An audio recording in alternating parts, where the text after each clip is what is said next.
Estée Lauder said, "I never dreamed about success. I worked for it." Can't think of any better advice than that. We live in a world where so many people feel entitled to things. You know, the tax man feels entitled to the contents of yours and my wallet, for example. Other people feel entitled to a whole lot of things that they ought to be out there working really hard for instead. But our culture has gone to this place where I forget the senator's name. The United States of free stuff. It was fascinating to listen to this guy go on about how we've become this culture of whoever promises us the most free stuff wins, right?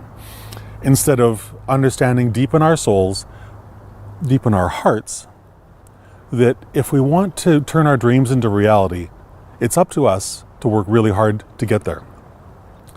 No one's going to give it to us. No one's going to hand it to us on a silver platter. And no matter how much free stuff someone promises you, you need to understand that's coming out of your pocket and mine. It ain't coming out of theirs.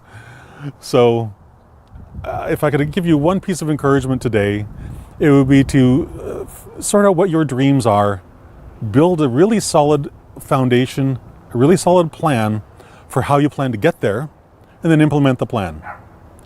Ultimately, success isn't difficult. Make a plan, follow the plan, work the plan. Simple, simple stuff.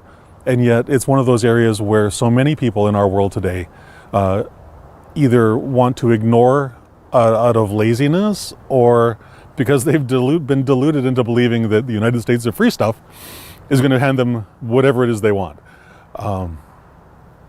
It's not going to happen. They're never handing you things because it's for your value, your benefit. Whatever they're doing, in some fashion, it's always for theirs. And the sooner that we all understand this, the sooner all of our worlds will be.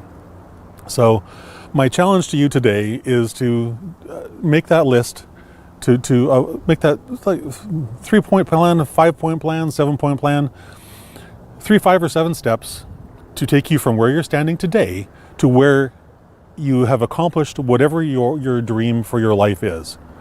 Doesn't need to be complicated, doesn't need to be complex. It needs to be simple, needs to be written down, and you need to work it. With that, I hope you have a fantastic